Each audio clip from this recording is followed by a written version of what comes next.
Muy buenos días a toda nuestra audiencia en sintonía con el hermenéutico en esta feliz mañana de martes. El día de hoy presentaremos para ustedes el especial de martes en la mañana sobre el aborto en Colombia. Daniela, muy buenos días. ¿Cómo estás de bella el día de hoy? Cuéntanos, ¿por qué hablar sobre el aborto en Colombia? Muchas gracias, Simón. Yo voy a hablar sobre el contexto del aborto en Colombia. Este es uno con muchas contradicciones.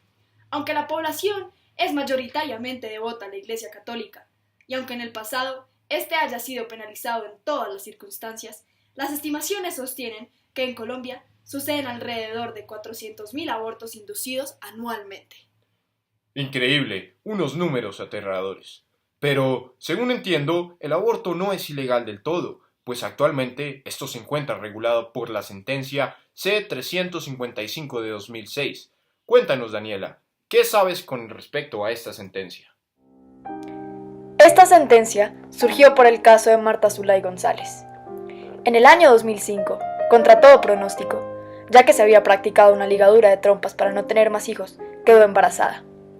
A la cuarta semana de embarazo, le detectaron cáncer de cuello uterino, precisando necesario una quimioterapia. No obstante, este procedimiento acabaría con la vida del feto. Ella solicitó la interrupción del embarazo, pero esto fue denegado ante la ilegalidad del procedimiento. El embarazo continuó y dio a luz a una hermosa niña. No obstante, para ese entonces, el cáncer había producido metástasis y murió, dejando a sus 4 hijas huérfanas. A raíz de este devastador caso, la Corte Constitucional profirió la sentencia C-355 el 10 de mayo del 2006, en donde se permitió el aborto en Colombia en 3 situaciones específicas: malformación del feto, embarazo producto de una violación o cuando peligra la vida de la madre. Terrible historia, Daniela. Terrible. Sí, Simón, es terrible. Para entender mejor este tema, hemos enviado a nuestros corresponsales, Viviana Cruz y Manuel Beltrán, para que hablen con numerosos expertos en el tema. Viviana, adelante. Muy buenos días. Estamos con el magistrado ponente de la sentencia C-355 de 2006, el doctor Jaime Araujo Rentería. Hola, muy buenos días. ¿Cómo estás? Muchas gracias por la invitación. Buenos días, doctor. Nuestra pregunta para usted es ¿cuáles fueron las bases para decidir las 3 causales por las que el aborto es despenalizado? Bueno, primero que nada, nosotros empezamos bajo el presupuesto de que la penalización total del aborto llevaría a desconocer de manera total los derechos fundamentales de la mujer. Es decir, que se daría prelación absoluta al no nato sobre la misma mujer, haciendo obviamente algo absurdo. Adicionalmente, nosotros basamos nuestra decisión en los principios de dignidad humana y el libre desarrollo de la personalidad. Es bajo estos principios que sustentamos nuestras hipótesis que cuando el embarazo sea de acceso carnal violento, cuando el feto presente alguna malformación o la integridad física de la mujer se vea comprometida, pues en estos casos será despenalizado el aborto. Muchísimas gracias, doctor. Estamos con Marta Miranda, profesora de la Facultad de Derecho de la Universidad de La Sabana, jefe del área de Fundamentación Jurídica de la Facultad de Derecho, abogada de la Universidad de San Buenaventura en Cali. Hola, queremos preguntarte acerca de las causales que propone la sentencia C-355 en la cual se puede abortar, propuesto por la Corte Constitucional. Pues precisamente porque como las causales de despenalización, bueno, considero yo que como las causales de despenalización del aborto son tan amplias, ¿no? Porque son, bueno, por violación, luego por peligro inminente de la madre, Por deformación y por deformación. Entonces, por peligro inminente de la salud, digamos, de la salud de la madre, ella puede arguir razones de tipo biológico, físico, digamos, ¿no? Y también psicológico. Entonces, claro, ahí en ese estado, pues porque cualquiera puede ir, ahora no digo que la gente tenga que mentir, pero es que como quedó tan amplia, ¿no? Cualquiera puede decir, bueno, es que tengo unas depresiones terribles, esto me está afectando mi salud mental, etcétera, etcétera. Entonces, claro, quedaron muy abiertas estas causales y cualquier mujer que desee practicarse un aborto puede alegar por lo menos el que se sienta mal psicológicamente, ¿no? Y ahora, ¿por qué digo que esto es tan genérico? Porque es que las mujeres cuando quedan embarazadas sufren unos cambios hormonales, experimentan unos cambios hormonales en su cuerpo que afecta también psicológicamente, y es normal que ellas tengan cambios de humor repentinos, que se sientan también un poco deprimidas, etcétera, pero esto obedece a una reacción hormonal en el cuerpo. Bueno, muchas gracias por tu entrevista. Que estés bien. La determinación de un tema tan controversial no puede ser deliberada por una opinión subjetiva de un juez, y mucho menos se puede dejar a la discrecionalidad de la misma Corte Constitucional. Es por esto que, en función de determinar un fallo de carácter constitucional y objetivo, la Corte ha sometido el tema del aborto a la luz de diversas herramientas de interpretación jurídica. Estas, para que se pudiera determinar si el aborto debía ser permitido, así como las condiciones para que éste sucediera. Todo esto para lograr un fallo coherente con el sistema jurídico y principalmente constitucional. Así es, Simón. En búsqueda de responder el problema jurídico planteado y para entender mejor el procedimiento realizado por la Corte Constitucional, es preciso ilustrar y ejemplificar estas herramientas interpretativas, las cuales la Corte Constitucional ha utilizado para determinar el fallo proferido.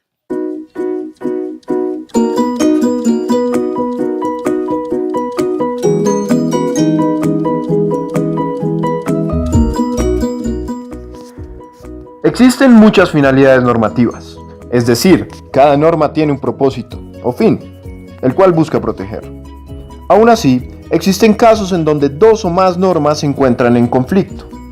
Para resolver dichos conflictos y determinar la finalidad de una medida que no necesariamente hace referencia exclusiva a una sola norma o principio, sino a varios, es necesario realizar un test de proporcionalidad, para así determinar la preponderancia de un derecho, bien sea o no de la misma jerarquía, para así encontrar la finalidad considerando propósitos ulteriores. En la sentencia C-355 del 2006, el legislador debe decidir las medidas de carácter penal, que son las más convenientes para proteger la vida del naciturnus y también prever las circunstancias bajo las cuales no resulta excesivo el sacrificio de los bienes jurídicos de los cuales es titular la mujer gestante. Es decir, que en esta sentencia nos encontramos con el conflicto entre tres derechos de nivel constitucional, los cuales son derecho a la vida, dignidad humana y libre desarrollo de la personalidad. Dado que estos derechos son del mismo escalón de jerarquía, puesto a que son normas constitucionales, el legislador debe realizar un test de proporcionalidad, el cual le permite determinar qué derechos preponderan.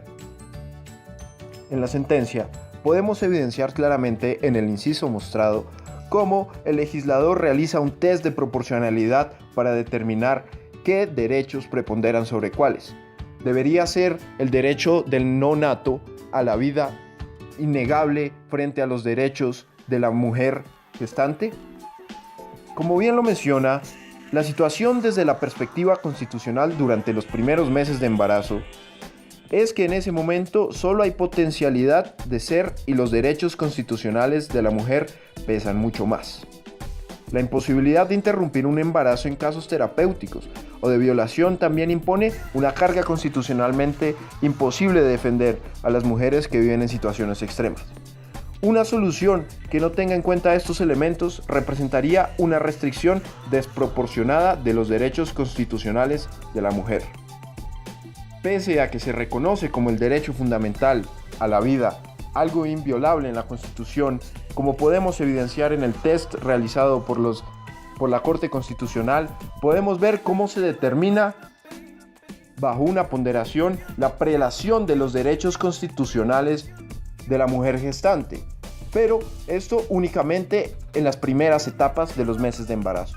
Dicho propósito se debe ver determinado por los valores presentes en su contexto, los cuales se reafirman en las gacetas constitucionales más un elemento histórico que puede estar presente.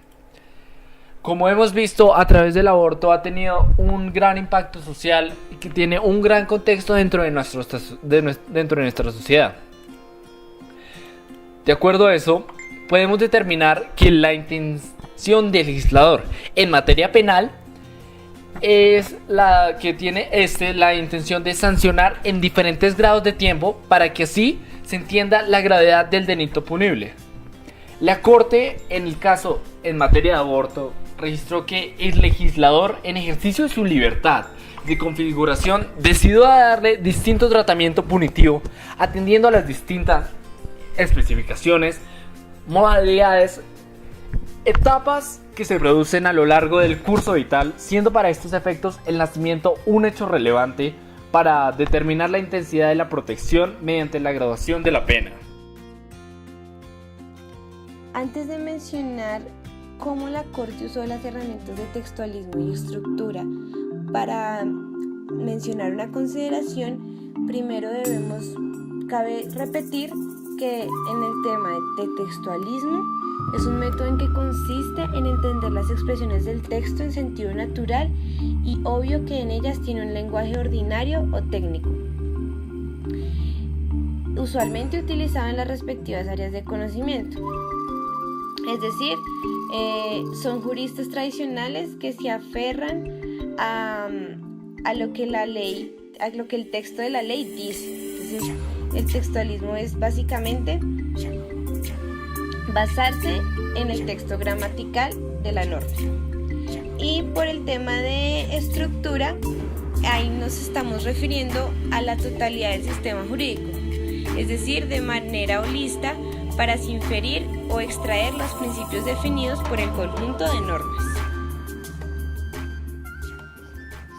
En una de las consideraciones de la Corte se trata acerca de la vida y los tratados internacionales de los derechos humanos que hacen parte del bloque de constitucionalidad.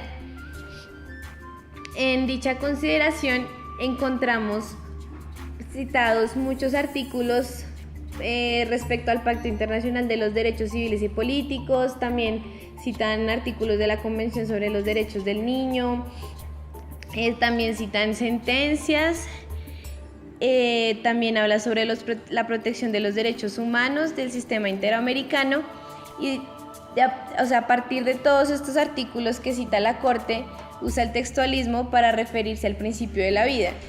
Y a partir del principio de la vida y el bloque de constitucionalidad desglosan toda una estructura para decidir que la vida en gestación tiene la necesidad de ponderarse con otros derechos y principios y valores reconocidos por la Constitución de 1991. Es muy interesante ver el fallo que ha promulgado la Corte Constitucional mediante esta sentencia, pero como bien sabemos, una cosa es lo que dicen los papeles y otra cosa es lo que sucede en la realidad. Entonces, Daniela, ¿cómo podemos revisar qué tan efectiva ha sido esta sentencia en torno a la problemática del aborto? Simón, esa es una muy buena pregunta. Hemos hecho varias entrevistas con personas que saben mucho con respecto al tema y nos han contado sobre el efecto de la sentencia en la realidad. Veamos posteriormente. Arroja que hay más abortos y no solo esos 3 casos, o sea que en Colombia en la práctica está mucho más liberalizado el aborto en la realidad que lo que dicen los jueces o lo que dice la legislación. ¿A qué obedece ese desfase entre la eficacia material de la sentencia, que no la tiene, y la realidad? Pues entonces uno podría decir es un problema grave de que el derecho no refleja realmente lo que sucede en la práctica, ni logra regular lo que sucede en la práctica, pero eso es un derecho de la eficacia, un problema de la eficacia del derecho que tiene el derecho en general y no es solo aplicable al aborto, sino que es un fenómeno que afecta a Latinoamérica y a Colombia en particular. Pues mira, la sentencia C355 del 2006 ha facilitado que en Profamilia, que es una institución líder en el tema de derechos sexuales y reproductivos y en salud sexual y reproductiva, se realicen interrupciones voluntarias del embarazo. Profamilia es una organización que desde hace 50 años ha desarrollado a través de los diversos programas, servicios y, digamos, atención en todo lo que tiene que ver con el acceso y la información en salud sexual y reproductiva. Entonces, gracias a la sentencia, digamos en el marco de lo que pasa con la despenalización del aborto y las tres circunstancias, Profamilia entra a la posibilidad de fortalecer y de generar un programa que le garantice a las mujeres el acceso a la interrupción voluntaria del embarazo. Magnífico reportaje. Esto me ha enseñado que la hermenéutica es un tema verdaderamente fascinante. Gracias por sintonizarse con el hermenéutico. Simón, ¿tú qué has aprendido? Ha sido magnífico. La hermenéutica jurídica en verdad permite que la Corte Constitucional tome las mejores decisiones, de manera que sean objetivas y que sean garantes de los derechos consagrados en nuestra Carta Política. Muchas gracias por sintonizarse con el hermenéutico y quédense atentos para el especial del próximo martes, en donde se determinará el mejor profesor de la Facultad de Derecho de todo Colombia. ¿Cuál es tu favorito, Simón? Yo digo que el mío es Robinson. Robinson, sin duda alguna. Oh. Muchas gracias por venir.